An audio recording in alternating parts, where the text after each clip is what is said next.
Welcome back to the channel, everyone. We get to finally talk about a set of LG phones, more so the smaller model, the LG G5. I want to hit on all the other LG models as well, and I've been trying my best to do them, but I get so swamped with so many other videos. But today we get to look at the infamous LG G5, which honestly was a pretty big push from LG. I think it was a strange phone overall, and it had a really weird reception, and they did a pretty bad job at it overall just because of the Bootloop issues and everything like that. But I feel like this phone had the potential of kind of shaking the market up a little bit, and there's just so many weird things about this phone that I don't really think why they did this. I mean, the G6 was actually pretty decent in my opinion, but this phone was definitely extremely weird. So this thing actually came out in 2016 in February, so this thing will actually be turning 4 years old this year, and that's a pretty old phone in my opinion, especially for a phone that's not getting software updates anymore. That's a pretty big deal, and because of that, recommending a phone like this would be really hard. I went online and looked on like custom ROMs and everything, and there's some available, which is surprising, which I'll get into in a second.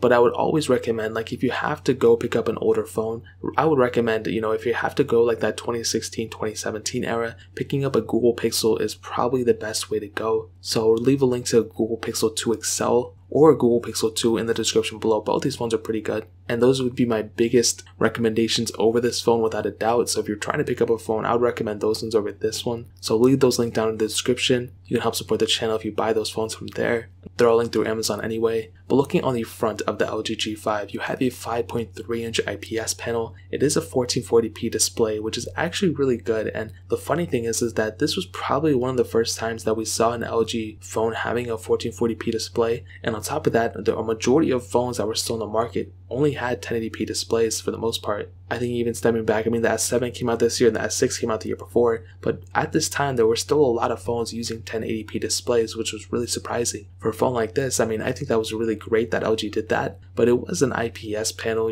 Even at this time there were still a lot of manufacturers using OLED panels, and I think it's really weird why LG, waited so long to put OLED panels on their main LG G series devices. It really didn't make too much sense for me. Also, they had an always-on display on this phone too, which could suck up a lot of battery life. I think it was super dim, and I think it kind of like faded in and out, but that's still extremely weird that they would do that. Like, why have that always-on display if your phone's going to, be sucking up a lot of battery in that case? So I never really understood it, but it is what it is.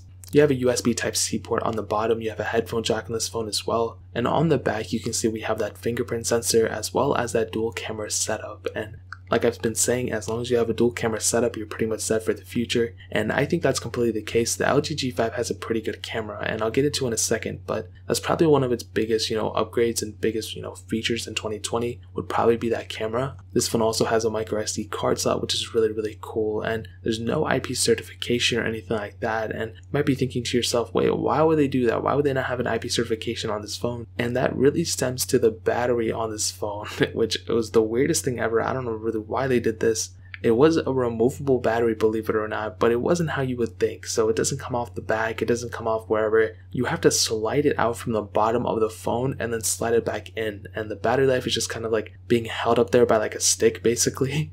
And I find that to be the weirdest thing ever. I don't know why any phone manufacturer would ever do anything like this, let alone LG. Like, I understand they were trying to make something weird and make something different, but there were just so many problems with that I could have seen 50,000 other ways for them to do this, but they had to do it this way. Like, it didn't make sense. And when you actually took it out from the bottom, I would always get this vibe that it would randomly break on me, or that the battery would get snapped, or whatever the case is. And maybe even sometimes I wouldn't be able to click it back in, and it would like be stuck there, and I would just have a broken phone. And that was something that I would always like be freaked out about. And when I owned this phone, and whenever I even saw this phone and saw reviews, I was like, this is such a dumb design phone. Why would they ever do this? But I think it was more so them trying to be different than them trying to really like push the industry, because after this year they never did it again. Nobody even talked about this phone really ever, like after like 2017.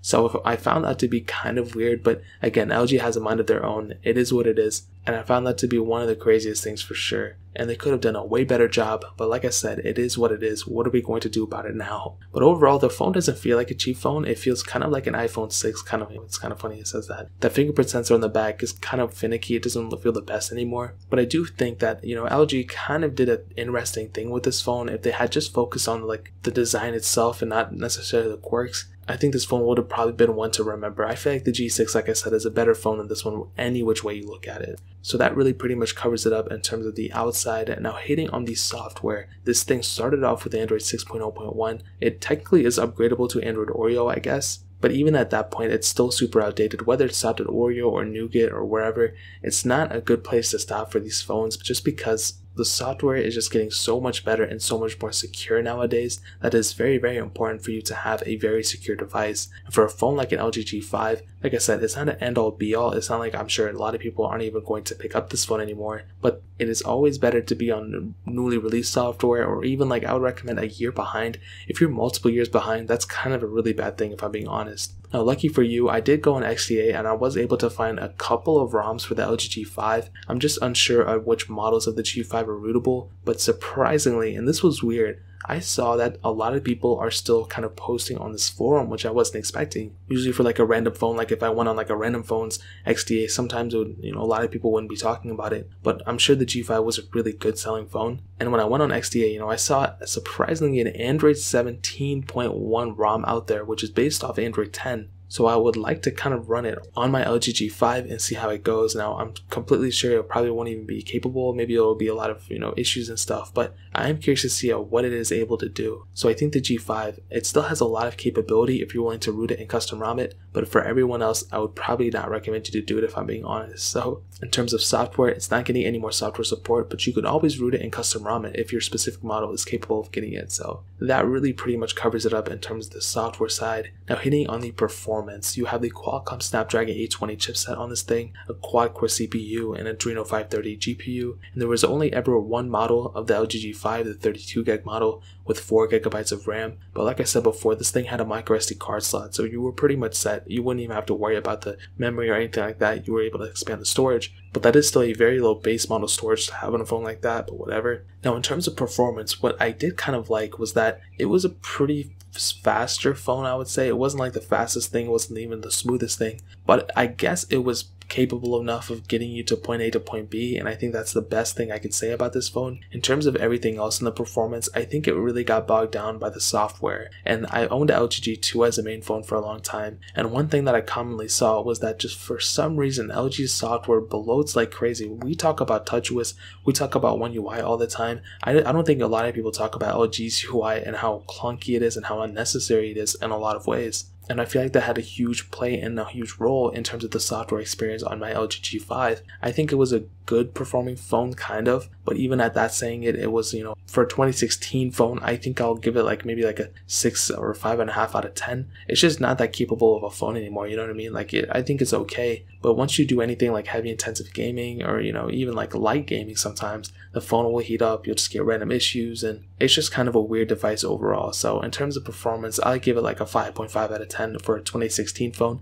and honestly even that's kind of being generous for it, to be honest. Now hitting on the cameras, this thing, like I said, has a dual camera setup on the back, a 16 megapixel wide angle lens, and then an 8 megapixel, I'm sure it's an ultra wide sensor or depth sensor or whatever the case is. And on the front we have an 8 megapixel 1080p lens. But with that back camera, I feel like it was a pretty good camera overall. You're able to shoot 4K videos at 30 frames, which was really cool, and I think LG did a pretty decent job with their camera sensors even in 2016. Even since like the G2, they did a pretty good job with those cameras, and I feel like those are one of the best camera sensors in the market at that time. And the G5 was definitely not the best, but it was okay, especially compared to other competitors, and I feel like they did a pretty decent job. They pushed out that dual camera setup before a lot of other people did, which was surprising. I think this was the year right before the iPhone 7 Plus came out, so a dual camera setup on this before the first dual camera setup on the iPhone series. So I think LG did a pretty decent job with this camera. It's okay, like it's not gonna wow you or anything, but I guess it kind of gets the job done. So in terms of the camera, that really kind of covers it. Now ending it off with the battery, it does have a 2,800 mAh battery within it. It is removable, like I said, and you can put in a bigger battery or change the battery inside of it if you want to, but just the compartment and the way you unlock this battery just isn't right for me. I just didn't like it.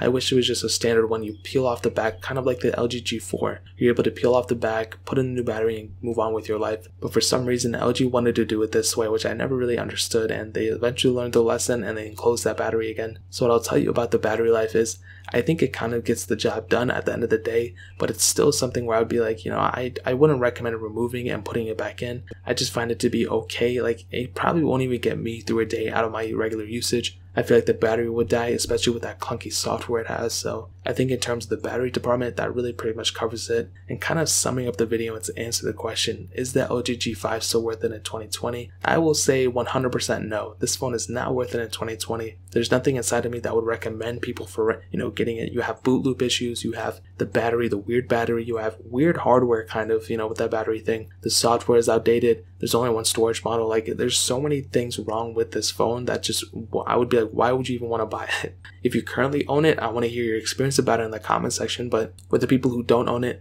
like I said before, if you have to go the lowest you can in terms of price point and age and all that, I would recommend picking up the Google Pixel 2 XL or the Google Pixel 2. Those are the two phones, the lowest phones I would go in the totem pole of what I would recommend in a phone. You can get those for like less than $150 on Amazon, and those are much better killer phones than the G5. So I think the G5 was kind of important, but I would not recommend anybody picking up that phone right now anymore. So if you want to pick up the Pixel 2 or the Pixel 2 XL, like I stated, links will be down in the description below. But that is pretty much it. If you guys have any other questions or anything, leave it down in the comment section as well. Hit that like button, that would mean so much, but definitely hit that subscribe button. Every single subscriber that we get really does count, so it means so much if you guys could hit that. Also check out the other links down in the description as well. My Twitter, my Instagram, my second channel, all those links are linked down below. I'd really appreciate if you guys would check it out. More importantly than everything else, I love every single one of you guys. Hopefully I'll catch you guys in the next video. Peace out till then.